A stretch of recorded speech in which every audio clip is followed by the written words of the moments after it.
Hello guys, welcome to this video. इस video में हम डिस्कस करेंगे इलास्टिक कांस्टेंट्स के बारे में। So let's start. हम three types of elastic constant की बात करेंगे। First one is the modulus of elasticity, second one modulus of rigidity and third one is the bulk modulus. Modulus of elasticity, इसको हम Young's modulus भी बोलते हैं। According to Hooke's law, अगर हम हुक्स लॉ की बात करें कि stress is directly proportional to strain. अगर हम नॉर्मल स्ट्रेस और नॉर्मल स्ट्रेन की बात कर रहे हैं, और अगर हम इस प्रोपोर्शनलिटी को हटा दें तो हम कांस्टेंट ऑफ प्रोपोर्शनलिटी लिखते हैं E multiply by epsilon, that is the strain. तो जो ये ई है, this is modulus of elasticity और यंग्स मॉडुलस, और इसको कैलकुलेट करना हो तो E equal to stress upon strain की टर्म में इसको लिखा जाता है। ओके, तो this is the formula for Young's modulus of elasticity.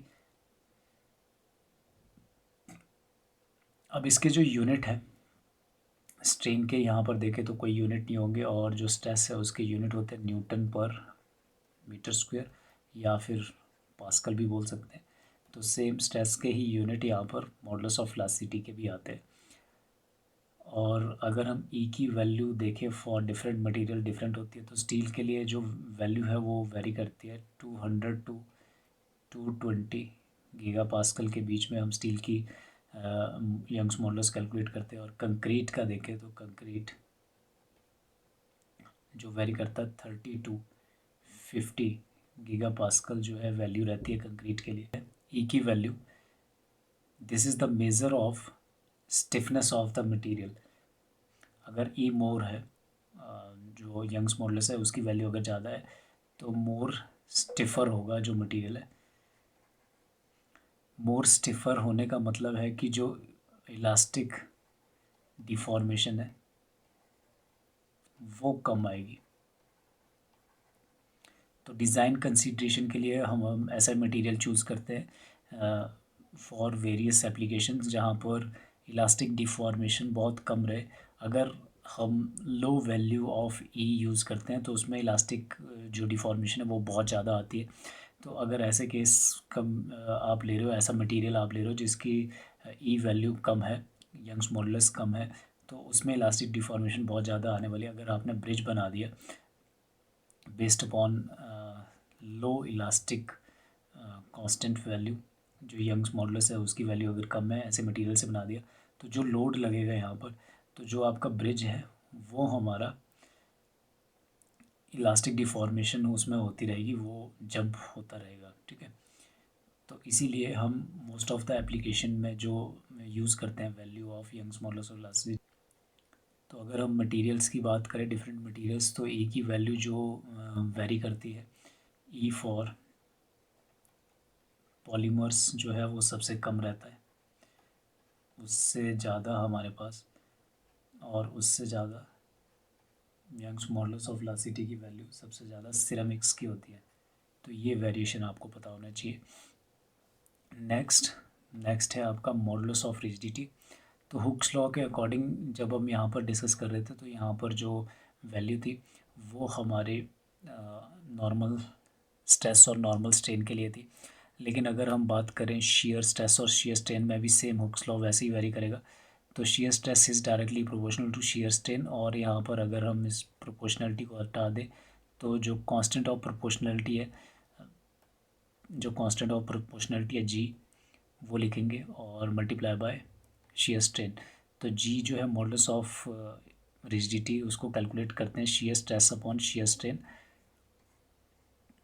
और हमें पता है कि shear stress is equal to load upon force upon shear area, और जो शियर स्ट्रेन है that is given as transverse displacement upon fixed height, और इसको हम 10 फाई के इक्वल भी लिखते हैं, और अगर बहुत स्मॉल शियर स्ट्रेन हो तो उसको फाई के इक्वल भी लिखा जाता है।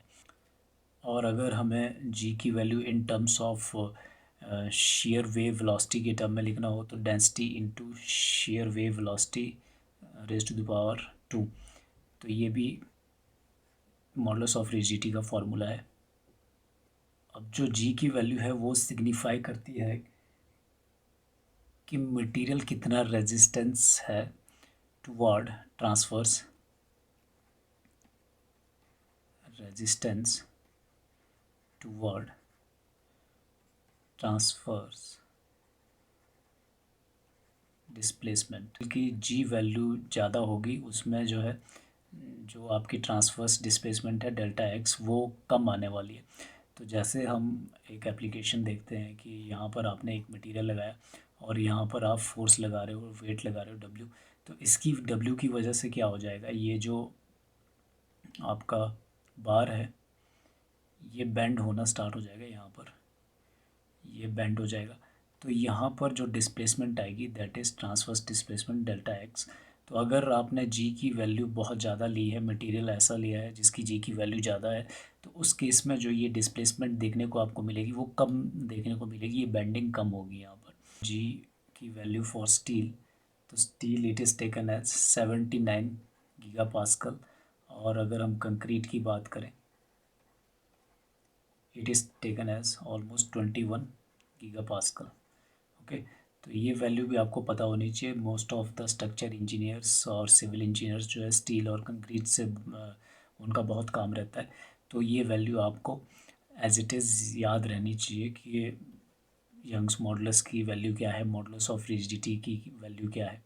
Next moving on to bulk modulus. तो अभी तक हमने जो मॉडुलस ऑफ इलास्टिसिटी पढ़ा, मॉडुलस ऑफ रिजिडिटी पढ़ा, तो उस केस में जो हम स्ट्रेस ले रहे थे, शेयर स्ट्रेस ले रहे हैं चाहे नॉर्मल स्ट्रेस ले रहे हैं, वो एक ही एक्सिस के अलॉन्ग ले रहे हैं, तो यूनी एक्सियल स्ट्रेस हम काउंट कर रहे थे। लेकिन अगर आपके पास स्ट्रेस जो है ऑल थ्री एक्सिस के अलॉन्ग है, ऑल थ्री एक्सिस पे आपको डायरेक्ट स्ट्रेस देखने को मिल रहा है, एक्स एक्सिस पे, वाई एक्सिस पे और जेड एक्सिस पे, तीनों एक्सिस पे आपको स्ट्रेस देखने को मिल रहा है। तो इस केस में जो बल्क मॉडुलस है, bulk modulus is given as direct stress upon volumetric strain. Bulk modulus जो यहाँ पर है आपके पास अवेलेबल है, तो उसका फॉर्मूला है direct stress upon volumetric strain. तो यहाँ पर अगर हम देखें स्ट्रेस तीनों एक्सिस पे है, तो इसकी वजह से एक एक्सिस पे लॉन्गिट्यूडनल स्ट्रेन होगा तो दूसरी एक्सिस पे लेटरल स्ट्रेन लिया जाएगा। तो इसी तरह से जो ये आपको क्यूबॉइड दिखाई दे रहा है, तो इसका जो आपका वॉल्यूम है वो रिड्यूस हो जाएगा विद एप्लीकेशन ऑफ स्ट्रेस, अगर कॉम्प्रेसिव स्ट्रेस है, और स्ट्रेच आउट हो जाएगा ये अगर इन केस ऑफ अगर आपके पास टेंसाइल स्ट्रेस अवेलेबल हो। तो K could be written as sigma upon volumetric strain epsilon V. और अगर इस क्यूबॉइड की जगह हम फ्लूइड एलिमेंट लें, फ्लूइड एलिमेंट, तो उस केस में स्ट्रेस की जगह प्रेशर आता है, तो वहाँ पर जो बल्क मॉडुलस आता है that is given as change in pressure upon volumetric strain, that is given by change in volume upon original volume। Okay, and इसी से रिलेटेड एक और टर्म है that is compressibility, that is denoted by beta, which is given as reciprocal of bulk modulus of elasticity। Okay, तो ये term हम fluid mechanics में पढ़ते हैं। और के की वैल्यू, बल्क मॉडुलस की वैल्यू हमारे एयर के लिए कम रहती है एज़ कम्पेयर टू वाटर। इसका मतलब जो वाटर है उसका के अगर ज़्यादा है तो उसको कंप्रेस नहीं किया जा सकता, जिसको हम कंप्रेस करना चाहते हैं उसका के कम होना चाहिए। Next one is the Poisson's ratio, इसको म्यू से डिनोट किया जाता है, और which is given as lateral strain upon longitudinal strain, और this can be written as epsilon lateral upon epsilon longitudinal. Okay, तो कुछ केसेस के लिए हम ये वाला फॉर्मूला यूज़ करते हैं, दैट इज़ ये पॉजिटिव है, ये तब यूज़ करेंगे जब आपका जो लेटरल स्ट्रेन है वो आपने पॉजिटिव लिया है, that is change in B upon B is equal to change in H upon H. ये अगर पॉजिटिव लिया है तो इस केस में ये पॉजिटिव लिया जाता है, अदरवाइज सब बुक्स में आप देखोगे कि that is taken as Poisson ratio is taken as minus of lateral strain upon longitudinal strain. वो उस केस में आप ये फार्मूला यूज़ करें जिस केस में आप लेटरल स्ट्रेन को माइनस लिया जाएंगे, कॉम्प्रेसिव लिया जाएगा lateral strain minus B upon B and minus H upon H. अगर लेटरल स्ट्रेन की वैल्यू निकालनी हो तो आपको कुछ एनालिसिस करना पड़ेगा। जैसे यहाँ पर हम बात कर रहे हैं, जो ये ब्लू कलर का क्यूबॉइड है, इस पे अगर हम यूनिएक्सियल स्ट्रेस लगाए, यूनिएक्सियल फोर्स लगाए, let's suppose P force is applied to stretch this box out, तो उसमें क्या होगा, एक एक्सिस, जिस एक्सिस के लॉन्ग लोड लग रहा है उस एक्सिस के लॉन्ग लॉन्गिट्यूडनल स्ट्रेन मिलेगा, और बाकी जो दो एक्सिस है that is along B and along H, उन दोनों एक्सिस के लॉन्ग आपको लेटरल स्ट्रेन देखने को मिलेगा। ओके, और इसका ऑपोजिट अगर ग्रीन वाला जो आपके पास यहाँ पर रेक्टेंगुलर बार है ग्रीन कलर की, तो इसमें अगर कंप्रेसिव स्ट्रेस आप लगाते हो तो कंप्रेसिव स्ट्रेस की वजह से क्या होगा, जो ये ब्लू कलर की बार है लास्ट में वॉल्यूम जो है यहाँ तक पहुँच जाएगा, जो आपकी लेंथ है वो भी कम हो जाएगी, और लेंथ कम हुई है कंप्रेसिव स्ट्रेन आएगा यहाँ पर, लॉन्गिट्यूडनल स्ट्रेन जो है वो कंप्रेसिव रहेगा along the axis of applied load, और जो बाकी दोनों एक्सिस है बी एंड एच उसमें इंक्रीमेंट आएगा, बी प्लस डेल्टा बी हो जाएगा और एच प्लस डेल्टा एच हो जाएगा। ओके, तो अगर हम फर्स्ट केस में बात करें तो यहाँ पर जो फाइनल डायमेंशन हो रहे हैं that is L plus delta L और बी माइनस डेल्टा बी और एच माइनस डेल्टा एच हो रहा है, लेकिन अगर यहाँ पर बात करें तो यहाँ एल माइनस डेल्टा एल हो रहा है और बी प्लस डेल्टा बी हो रहा है and H plus delta H हो रहा है। ओके, तो फाइनल डायमेंशन यहाँ पर ये मिलेंगे और फाइनल डायमेंशन हमारे यहाँ पर ये आए हैं। अगर हम बात करें रेंज ऑफ पोसन्स रेशियो, तो इसकी जो रेंज है वो वेरी करती है -1 to 0.5 फॉर, और जो मोस्ट ऑफ द मटेरियल है वो 0 से 0.5 के बीच में वेरी करती है वैल्यू ऑफ पोसन्स रेशियो। 0 वैल्यू होती है कॉर्क के लिए, और अगर हम बात करें स्टील की तो स्टील के लिए 0.3 वैल्यू आती है, और कंक्रीट के लिए 0.2 वैल्यू आती है ऑफ पोसन्स रेशियो। पोसन्स रेशियो ज़्यादा होने का मतलब है कि आपको लेटरल स्ट्रेन ज़्यादा मिलने वाली है, लॉन्गिट्यूडनल स्ट्रेन कम मिलने वाली है। अगर आपका पोसन्स रेशियो कम है तो उस केस में जो लॉन्गिट्यूडनल स्ट्रेन है वो ज़्यादा मिलेगी और लेटरल स्ट्रेन कम मिलने वाली है। अगर हम कॉर्क की बात करें, कॉर्क में जो है पोसन्स रेशियो 0 होता है, तो इसका मतलब है कि इसमें लेटरल स्ट्रेन नहीं आएगा। आप अप्लाई फोर्स जो है आप अप्लाई करोगे तो जो लेटरल डायमेंशन है वो चेंज नहीं होंगे, वो एज इट इज़ रहेंगे। लेंथ आपकी इंक्रीज़ और डिक्रीज़ हो जाएगी इन केस ऑफ कॉर्क, लेकिन जो अदर डायमेंशन है बी और एच वो सेम रहने वाले, और यहाँ पर भी सेम एल अगर कंप्रेस कर रहे हैं तो एल माइनस एल हो जाएगा, एल माइनस डेल्टा एल हो जाएगा, और जो बी और एच वाले डायमेंशन है वो सेम रहने वाले हैं। अब इन इलास्टिक कांस्टेंट्स के बीच में हम क्या रिलेशन है वो निकालेंगे। तो जब हमने वॉल्यूमेट्रिक स्ट्रेन डिस्कस किया था तो उस वक्त हमने बात की थी कि जो वॉल्यूमेट्रिक स्ट्रेन का फार्मूला है वो आगे यूज़ होने वाला है, तो यहाँ पर यूज़ करेंगे हम उसको। तो वॉल्यूमेट्रिक स्ट्रेन हमारे पास निकला था change in length upon length minus change in B upon B minus change in H upon H. Okay, ये फाइनल इक्वेशन आई थी। और अगर हम बात करें delta L upon L, this is the longitudinal strain, this is the lateral strain, delta B upon B and delta H upon H is the lateral strain. तो lateral strain और Poisson's ratio हमें पता है, Poisson's ratio is equal to lateral strain upon longitudinal strain. तो lateral strain निकालना हो तो यहाँ से अगर हम लेटरल स्ट्रेन निकालें तो mu into epsilon, mu into longitudinal strain हम इसको लिख सकते हैं। तो E V can be written as, जो डेल्टा एल अपॉन एल है वो लॉन्गिट्यूडनल स्ट्रेन है, एप्सिलन से डिनोट कर रहा हूँ, और इसको लिख सकते हैं mu into epsilon minus mu into epsilon. इसका मतलब है कि जो आपका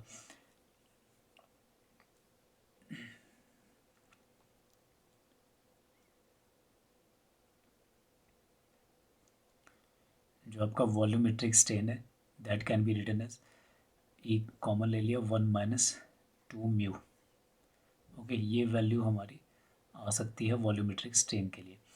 तो ये वैल्यू हमारी निकली थी फॉर यूनी एक्सियल फोर्स के लिए या फिर लोड के लिए, जब एक ही एक्सिस में आपकी फोर्स लग रही थी। अगर हम बात करें, अगर आपका जो स्ट्रेस है, स्ट्रेस वैल्यू वो आपकी डिफरेंट डिफरेंट एक्सिस में अलग अलग आ रही है, एक्स के अलॉन्ग सिग्मा एक्स है, वाई के अलॉन्ग आप ले रहे हो तो सिग्मा वाई है, और जेड के अलॉन्ग ले रहे हैं तो सिग्मा जेड है। तो यहाँ पर डिफरेंट डिफरेंट एक्सिस के लिए तीनों एक्सिस में अलग अलग स्ट्रेस वैल्यू है। तो इसमें अगर हमें वॉल्यूमेट्रिक स्ट्रेन निकालना हो तो कैसे निकलेगा वो हम अभी देखेंगे। लेकिन आपको सबसे पहले एक बात यहाँ पर कंफर्म करनी है कि जब हम सिग्मा एक्स की बात कर रहे हैं एक एक्सिस के लॉन्ग, तो इस एक्सिस के लॉन्ग जो हमें स्ट्रेन मिल रहा है वो लॉन्गिट्यूडनल स्ट्रेन होगा, लेट्स सपोज एप्सिलन एक्स। तो साथ ही साथ आपको जो दूसरी एक्सिस के अलॉन्ग है उनके अलॉन्ग आपको जो स्ट्रेन मिलने वाला वो लेटरल स्ट्रेन मिलने वाला। जब हम सिग्मा वाई की बात करेंगे तो सिग्मा एप्सिलन वाई जो है वो लॉन्गिट्यूडनल स्ट्रेन होगा, और एक्स और जेड एक्सिस के अलॉन्ग हमें लेटरल स्ट्रेन मिलने वाला। वैसे ही जेड एक्सिस की बात करेंगे तो यहाँ पर लॉन्गिट्यूडनल स्ट्रेन जो है वो अलॉन्ग दिस जेड एक्सिस मिलेगा, और एक्स और वाई एक्सिस के अलॉन्ग लेटरल स्ट्रेन मिलेगा। ठीक है, तो लेट्स सपोज जब हम लॉन्गिट्यूडनल स्ट्रेन लिखना चाहे, लॉन्गिट्यूडनल स्ट्रेन, अब लॉन्गिट्यूडनल स्ट्रेन जो होता है उसको हम लिख सकते हैं epsilon is equal to stress upon Young's modulus of elasticity, ये हुक्स लॉ से हम लिख सकते हैं। तो यहाँ पर भी सिग्मा एक्स स्ट्रेस जो है एक्स के लॉन्ग सिग्मा एक्स होगा अपॉन एप्सिलन, और epsilon Y longitudinal strain over Y, तो ये आएगा, एंड एप्सिलन जेड लिख सकते हैं sigma Z upon Young's modulus of elasticity. तो ये हो गया लॉन्गिट्यूडनल स्ट्रेन। लेकिन जब हम टोटल स्ट्रेन की बात करें, टोटल स्ट्रेन, तो total strain along X axis, epsilon X X लिख रहा हूँ मैं, that will be equal to, जो यहाँ पर लॉन्गिट्यूडनल स्ट्रेन होगा that is sigma X upon E minus mu. यहाँ पर लेटरल स्ट्रेन आना था, लेटरल स्ट्रेन की जगह हम लिखेंगे वाई के अलॉन्ग जो लॉन्गिट्यूडनल स्ट्रेन है उसकी value minus mu sigma Z upon Young's modulus of elasticity. तो इसको अगर 1 अपॉन ई कॉन्स्टेंट लिया जाए तो इसको लिखा जा सकता है sigma X minus mu into sigma Y plus sigma Z. और इसी तरह से अगर हम लिखते हैं एप्सिलन वाई वाई, तो वो आएगा sigma Y upon E minus X के along longitudinal strain mu into Z के अलॉन्ग लॉन्गिट्यूडनल स्ट्रेन, और which can be written as 1 upon E sigma Y minus mu into sigma X plus sigma Z. Okay, और इसी तरह से हम epsilon Z, Z can be written as sigma Z upon E minus mu sigma X upon E minus mu sigma Y upon E, which should be equal to 1 upon E sigma Z minus mu sigma X plus sigma Y. Okay, तो अगर हम total volumetric strain की बात करें epsilon V, that should be equal to sigma sorry epsilon X X plus epsilon Y Y plus epsilon Z Z. तो total volumetric strain जो हमारे पास आने वाला है that is equal to 1 upon E sigma X plus sigma Y plus sigma Z into 1 minus 2 mu. Okay, तो ये volumetric strain का फॉर्मूला है। फॉर्मूला हमारे पास ये मिलता है वॉल्यूमेट्रिक स्ट्रेन के लिए in case of triaxial stress, और इफ़ जो sigma X equal to sigma Y equal to sigma Z, ये तीनों स्ट्रेसेस अगर सेम है इक्वल टू सिग्मा, तो यहाँ से जो एप्सिलन वी की जो वैल्यू है that will be equal to 3 sigma 1 minus 2 mu. और यहाँ से अगर हम यंग्स मॉडुलस ऑफ इलास्टिसिटी की वैल्यू निकालें तो that will be equal to 3 multiply by sigma upon epsilon V 1 minus 2 mu. और जो यहाँ पर sigma upon epsilon V value है, ये वैल्यू हमारी बल्क मॉडुलस ऑफ इलास्टिसिटी के इक्वल होती है, that is given by stress upon volumetric strain. So E can be written as 3k 1 minus 2 mu. तो इसी के साथ एक रिलेशनशिप का formula of E with bulk modulus of elasticity हमने प्रूव कर दिया, कैलकुलेट कर दिया। Young's modulus of elasticity and modulus of rigidity वो हम कैलकुलेट कर सकते हैं बाय टेकिंग स्क्वायर। अगर हम एक स्क्वायर ले लेते हैं, ये फिक्स कर दिया जाए और एक एंड पे यहाँ पर शेयर स्ट्रेस अप्लाई किया जाए, तो यहाँ पर जो सरफेस है आपका शेयर सरफेस, वो ये वाला सरफेस हो जाएगा। यहाँ पर आपको ट्रांसवर्स डिस्प्लेसमेंट देखने को मिलेगी। तो ट्रांसवर्स डिस्प्लेसमेंट जो है उसकी वजह से आपका ये स्क्वायर है वो कुछ ऐसे डिस्प्लेस हो जाएगा। अब डिस्प्लेस होने की वजह से यहाँ पर जो डायगोनल है, दो डायगोनल जो स्क्वायर के हैं, एक डायगोनल के अलोंग हमें टेंशन मिलेगी, टेंशन फोर्स मिलेगी, और दूसरे डायगोनल के अलोंग हमें कंप्रेशन फोर्स मिलेगी। ओके, यहाँ पर प्रिंसिपल स्ट्रेस का कॉन्सेप्ट यूज़ होगा, that will be equal to shear stress, और यहाँ पर भी जो प्रिंसिपल स्ट्रेस है वो शियर स्ट्रेस के इक्वल ही आने वाला है। तो इन कॉन्सेप्ट को यूज़ करके हम यहाँ से जो डायगोनल है उसकी जो स्ट्रेन है, लेट्स सपोज जैसे ए बी सी डी हमारे पास जो स्क्वायर था और यहाँ पर सी डैश हो गया, तो ए सी डैश जो है उसमें हम स्ट्रेन निकालेंगे कितना स्ट्रेन हुआ है। तो उस रिलेशन को यूज़ करके विद शियर स्ट्रेस, तो modulus of rigidity and Young's modulus of elasticity के बीच में जो रिलेशन है वो निकाला जा सकता है। तो मैं डायरेक्ट वैल्यू लिख रहा हूँ, E is equal to 2G 1 plus mu. तो ये रिलेशन आता है Young's modulus of elasticity and modulus of rigidity के बीच में। तो यहाँ से भी एक और इक्वेशन हमारे पास निकल के आती है, mu is equal to 3k minus 2G upon 6k plus 2G। तो ये वैल्यू जो है पोसन्स रेशो की, ये भी आपका फॉर्मूला रिलेट करता है इलास्टिक कांस्टेंट्स को, और E equal to 9 kg upon 3k plus G, ये रिलेशन भी आपका इलास्टिक कांस्टेंट्स को जोड़ता है। और इसी इक्वेशन को हम लिख सकते हैं 9 upon E should be equal to 3 upon G plus 1 upon K।